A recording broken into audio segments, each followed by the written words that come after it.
Bricia Lopez, and we're here at Guelaguetza, which is a Oaxacan restaurant in Koreatown in LA.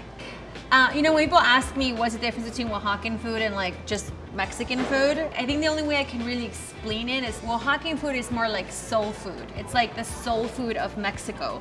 And Oaxaca is just such a beautiful, magical place. We have really like a deep, close relationship to our food. And one of the things that Oaxacan food has is got these very like smoky notes to its food, like tlayudas and mole and chiles and chorizo and all these different things. And it might look simple, but if you really break it down and you understand what goes behind each layer, then you're able to understand what Oaxacan food really is and what it stands for.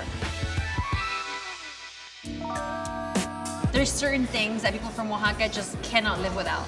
Tortillas being one of them, and there's a specific type of tortillas, they're called tlayudas. And we actually bring them from Oaxaca. They're these like large corn tortillas that are handmade, and people always look at it and they're like, oh, that looks like a Mexican pizza or like a flatbread. And you layer it with this pork rind paste. It's called asiento, so it's pretty much like chicharrón. Then after that, you layer it with a bean paste. Now the beans have to be made with a special herb from Oaxaca. It's called avocado leaf. It's a little earthy, a little smoky, and I think that's where it gets that flavors. Then you add just queso fresco, cabbage, and then we put our meats on top. So we make all our meats from scratch here, or tasajo, which is beef, or cecina, which is pork, or chorizo, which is also pork, and then we put those three things on top.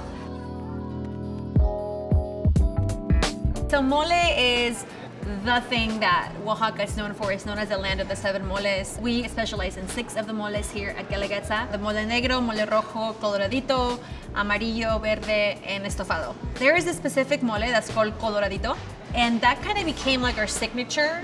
And that really is just like the perfect balance of savory and sweet. It's really a combination of 2 flavors. So we have what we call the spices and the chiles, right? The coloradito is made with 1 chile, which is a chile guajillo. It gets roasted, and then you put it in hot water so it can get soft, and then you grind it.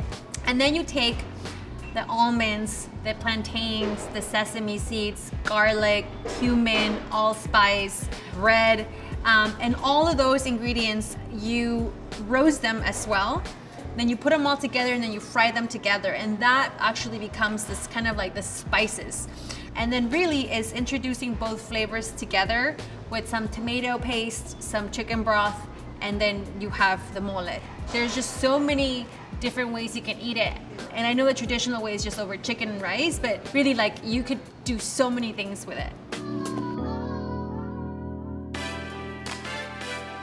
So this restaurant was founded in 1994 by my father, Fernando Lopez. And a year after he opened, my mom and our siblings, we all moved to LA. And we crossed the border with like a backpack full of cheese and mezcal and mole and tortillas. And the first place he took us to was the restaurant because he needed to close. And that was really the beginning of our life. Having a place where you can have a little Oaxaca inside a Korean building, like there's just no better way of describing what Los Angeles is. This is what it is. It's just a beautiful combination of cultures and flavors all in one place.